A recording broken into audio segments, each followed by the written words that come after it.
Now that's how you spend that FBA TikTok gift grift money right there. Take it back to the continent. Break bread with your brethren. That's the good look right there. Tariq Nasheed putting on for Senegal. He say Senegal jollof is what he like. You know, not bush meat. He like the jollof. Does anybody see the contradiction here? I know the Pretendians super mad because y'all don't want shit to do with Africa. I know the FBA mad because y'all thought that was the way y'all was going to get to be a Pretendians. Africa!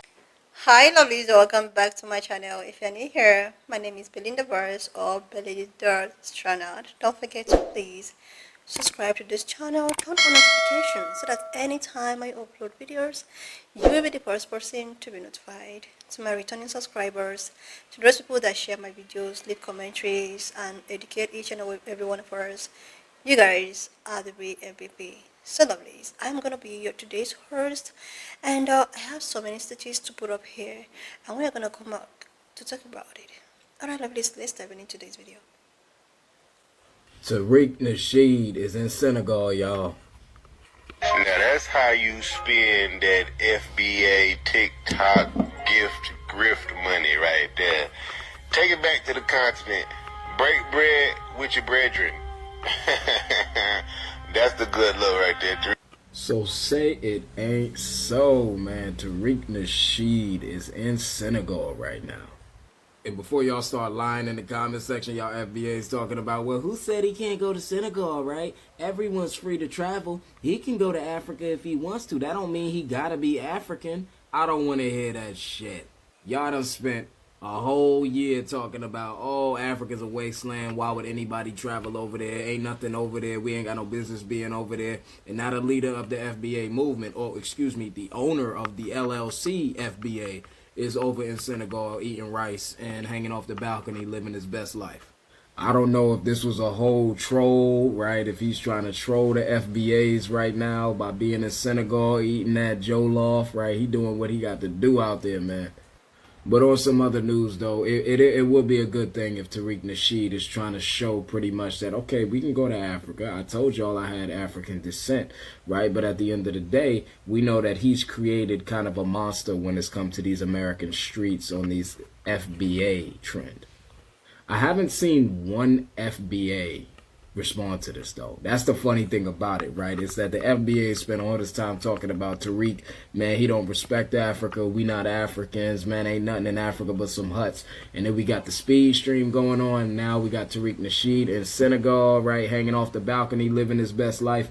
I don't know, man. I don't know. But I love to see it, bro. 2026 has just started, man. And anything that's anti-African seems to be getting debunked and thrown on its head right now. I think it's positive news. I'm a mess right now. So come here. So my thing is this, right? So Tariq Nasheed done went into Senegal, huh? Exhibit A.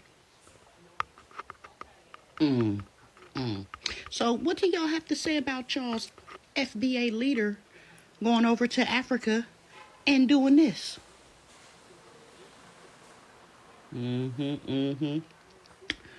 What? I thought y'all weren't Africans. I thought y'all didn't have no African descents. I thought y'all didn't.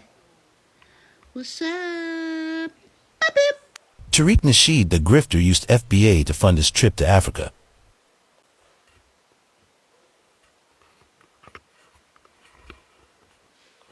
One thing I can say, I love me some African girls. I keep making videos like this, but I love y'all so much. Y'all nice as hell. Y'all is nice. Y'all are super, like, everybody from Africa is nice. They said, welcome. You are welcome to my country. You welcome to Kenya. You welcome to Zimbabwe, Ghana, Ethiopia. I don't know about Somalia, but, you know, South Africa, like, y'all are the nicest people on earth. Okay? Y'all deserve a special place.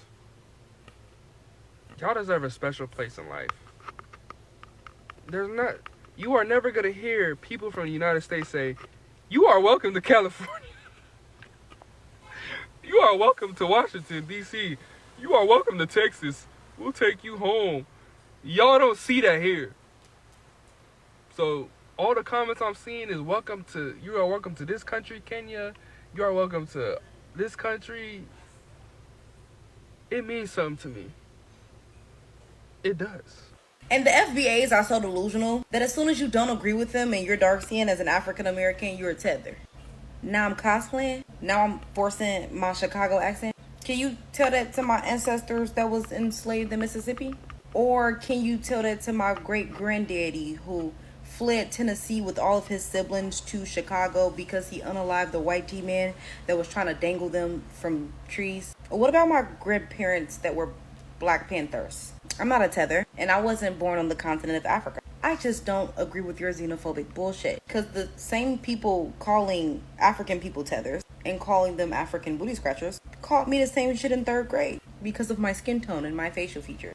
I'm sorry my great-great-grandmother did not get SA'd by the slave masters, I guess. I'm sorry that when you look at me, you're reminded of your West African roots. But I can't help that. I'm still African American, and I still disagree. A big reason why I transitioned into advocating for Pan-Africanism is when I stopped listening to and allowing Tariq Nasheed to think for me. And that's when I realized that he genuinely does not have the Black people in America's best interests at heart. His whole movement and advocacy just feels like he's trying to alienate Black Americans from the rest of the diaspora, all in the name of pride. But yet that pride doesn't come with anything tangible for the community that he says he's looking out for and that he's advocating for. Nor should that come with having to put down, make fun of, or bash or insult any Black person from any other part of the world. Because, like, let's just be real for a second, alright? I'm not sorry, but a Black American museum is about as useless as a screen door on a submarine in 2025. Because Tariq doesn't mobilize unless there's a check involved. It's like BLM and all the other Black movements that have been established in the past decade. And bringing random Africans on TikTok live just to insult them to rage bait for content is not leadership. It's childish, it's immature. It doesn't do anything for your movement. And honestly, it's quite intellectually lazy. And we saw him do the exact same thing when the Native Americans fought to protect their heritage as well. Again, just performative outrage with no structure or real movement behind it. Tariq Nasheed does not put anything tangible into Black people here in America. I said, the best way I could sum it up is just pure childish. I didn't realize all of this until I matured myself, until I started to think and speak for myself. At the end of the day, him and his fans, his little supporters, it's pretty much a cult, not a cause. Real reform doesn't come from rage baiting or division. It comes from building infrastructure, from unity, from actually doing work. Tariq loves the spotlight, not the blueprint. That's why he's into attending museums and not movements. That's why all of his followers also sound the same. They just regurgitate everything Tariq Nasheed says. The type of people that don't think for themselves. Let me tell you something. Tariq Nasheed is controlled opposition. Okay? He is controlled opposition with a primary goal set for him by the white man. And that goal is to stay close enough to us to divide and conquer this portion of the diaspora, to alienate us from the rest of the Black people on the diaspora and hand us with no protection to the descendants of our ancestors enslavers. That is Tariq Nasheed's primary goal, and he is going to be successful because you are allowing him to siphon the humanity right out of you. Do you know what it was that enabled the enslavers to do what they did to our ancestors? They did not believe our ancestors were human. And you're going to get on this whole World Wide Web and insinuate that any Black person, any Black life is not a human life?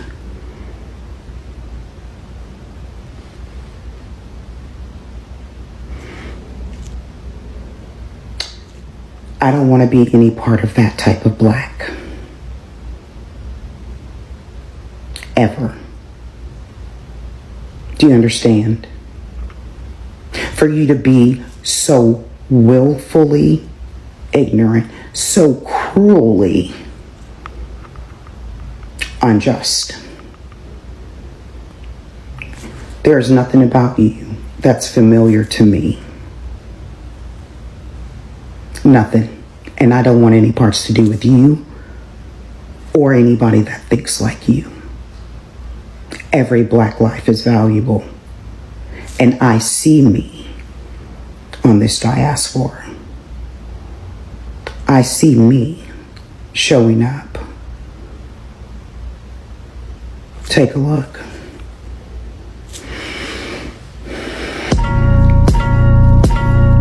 Ooh. I see me, the Sand Tribe. For those of you who force yourselves to only learn within the frame of white supremacy, Bushmen, I see me. And I would search many lifetimes over looking for them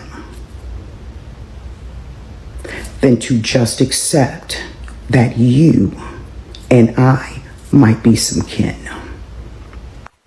Let me tell you something. Tariq Nasheed is controlled opposition. Okay? He is controlled opposition with a primary goal set for him by the white man. And that goal.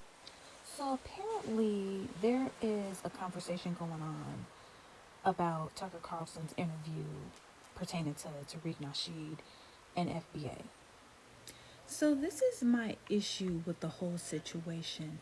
Tucker Carlson is a known YT nationalist. Now, being a YT nationalist is different from being a YT supremacist. In his mind, he feels that YT men are being ostracized, they're being forgotten, that there needs to be some type of law, civil rights type law passed to give them back the rights and privileges that they once held prior to the BLM movement. Now, this is just his ideology. I'm just giving y'all that. So he says he has a great show. Tucker Carlson is a known journalist. He's been in the game for like 30 years. He goes over to Russia. He's interviewed Putin. He does great interviews. He's very diverse on his podcast. However, when it comes to speaking about Black America, it's like he cringes. There have been multiple podcasts that I've watched with him where if the guest speaks on Black America, he always has to counter it with, well, it's what about white men? White men are being disenfranchised. White men, which is very ludicrous to me. However, let's get to the point. He mentioned FBA in an interview with John Fishback, who's running for governor of Florida. His competition is Byron Donaldson, who we know is a complete coon for the Republican Party. And so he's trying to kind of use the fact that BK people don't support him because, one, he's a Republican. The majority of BK America votes Democrat. And then he's trying to use the Foundation of Black America movement against Byron Donaldson because he did not support reparations, and that's one of the big things that the FBA movement is pushing for, along with the ADOS, is for reparations for descendants of slaves, chattel slavery in America. And here's just a clip of what he said. And they called you a racist for that? They did. It was actually quite interesting because I got a call from the Foundational Black American Society here in Florida who reminded me that Byron's mother is Jamaican, he is Panamanian, and they found it quite insulting in their words that he would try to claim victimhood of slavery, not a single descendant of American slaves in his family. I like those foundational guys. They're so good. Tariq Nasheed and all. I mean, I don't agree with everything, but they've got a perspective. If your family's been here 400 years, and the descendants of a lot of American slaves or families have been here 400 years, I don't know. I think that gives I'll listen to you. Like you've got, 100%. you've got a point of view that is legitimate, I think. Yeah. And they're unequivocally heritage Americans. That's for sure. 100%. They're definitely heritage Americans, if anyone is. And, someone rolls in from Ghana and gets an MSNBC slot and starts speaking on behalf of black people. It's like, shut up, honey. You've got nothing to do with this. Right. Now, I know Tariq is very happy that the term FBA is getting out there. It's being talked about. But I just do not trust Tucker.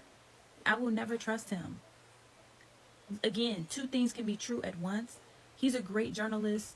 He has some positive journalism on his podcast. However, he is a YT nationalist. And I wouldn't care if he did mention FBA. I don't trust him. But it does let us know that they are watching the podcast. They are watching the spaces that speak on FBA, especially this John Fishback guy. But we will not allow you to bastardize the term and fall for the okie doke. And I hope Tariq, and I know he's genuine about why he wants the term to get out there, but I don't trust any of them. I'm not happy about it. I'm not excited about it. I don't trust any of the YT supremacists, and or nationalists. I don't care what you are. Any type of group that tries to continue to kind of have things in a chokehold and act like they're the victims and they're being disparaged is ridiculous to me. Let me know what you guys think. It's not happening. Denied. So Tariq Nasheed is in Senegal right now. And before anybody starts twisting this conversation, let me say this clearly. Nobody is saying that man doesn't have the right to travel. Anybody with a passport can go anywhere they are allowed. That is not the point. The point is the contradiction. The point is the messaging. The point is the energy that is being pushed for years versus what we are now seeing in real time. Because for the past year especially, a large segment of online discourse centered around FBA ideology has spent an enormous amount of time portraying Africa as irrelevant, broken, or beneath engagement. We have heard it over and over again. Africa is a wasteland. There is nothing there, no infrastructure, no reason to go, no connection, no obligation, no shared identity. That has been the consistent narrative. And now suddenly the very person who has benefited most financially and socially from the historic is in Senegal. And a Bakone eating local food, living comfortably, enjoying the culture, taking in the environment. That disconnect is what people are reacting to. Because if Africa is nothing, why go? If Africa has no value, why vacation? If Africa has no relevancy, why be there at all? That is the part people keep trying to avoid. This isn't about permission. This isn't about nationality. This isn't about trying to force anybody to claim Africa identity. This is about honesty. It's about consistency. It's about whether the ideology people have been defending actually holds up when real life shows up. And what is interesting is the silence. Because normally, when something like this happens, timelines explode. Think pieces everywhere, spaces, live streams, response, videos. But this time, quiet, very quiet. And silence sometimes says more than outrage ever could. Because what do you say? What do you say Africa is? Why do you say Africa is trash while your movement's figurehead is enjoying himself there? Do you say there is nothing but hunt while he's literally posting from a model city? Do you say we have no business over there while he's doing business over there? That is not easy to spin. Now, maybe this is a true, maybe it's intentional, maybe it's irony, maybe it's just a vacation, but regardless of intent, the symbolism matters, especially when your brand has been built on very strong messaging. And here's where the conversation needs maturity, because two things can be true at once. It can be positive to see black Americans traveling to Africa, and it can also expose the harm of anti-Africa history at the same time. Those two things are not opposites. If anything, this moment shows what many people have been saying quietly for years, that the division being pushed online does not exist in real life the way it does on social media. Because when cameras turn off and people actually live, eat, relax and explore, suddenly the hostility disappears. Nobody is on the balcony yelling Tida. Nobody is checking lineage percentage at the airport. Nobody is asking which boat someone came on. People are just being human. And that is what makes this whole situation ironic, because the same people who claim Africa has nothing are often the same people benefiting from Africa aesthetics, Africa history, African symbolism, Africa rhythms, Africa influence, even when they deny it. You can reject identity, but you can't erase origin. That doesn't mean anyone has to be Africa. It means history doesn't disappear because it's inconvenient. And that is where a lot of this anger comes from. Not from disagreements, but from denial. Now let's talk about something deeper. The idea of Tida, because that word has done real damage. And I want to be clear, disagreement does not make someone less black. Disagreement does not erase ancestry. Disagreement does not rewrite family history. There are black Americans whose ancestors were enslaved in Mississippi, Alabama, Georgia, Tennessee, whose families survived lynching, displacement, racial terror, who still reject xenophobia. That does not make them outsiders. That does not make them imposters. That does not make them less FBA. It makes them people with principles. Because here's the truth nobody wants to say out loud. The same insults used against Africans online are the same insults that dark-skinned black Americans have heard their entire lives. Same nose jokes, same skin tone jokes, same hair texture jokes, same you look African insults, as if that was ever supposed to be shameful. So when someone rejects that language, it's not because they are trying to cosplay or claim something they are not. It's because they recognize hate when they see it. And some people don't want to participate in it anymore. That doesn't mean unity without accountability. That doesn't mean pretending history didn't happen. That doesn't mean ignoring the unique experience of black Americans. It simply means refusing to dehumanize others in order to validate yourself. And that is the difference. What is happening in 2026 already is something interesting. Narrative that strive on constant outrage are starting to crack, because outrage can't survive exposure. You can say Africa is a wasteland until people actually see Africa. You can say Africans hate black Americans until black Americans actually go there. You can say there is no connection until the food, the music, the energy, the familiarity starts feeling uncomfortable to deny.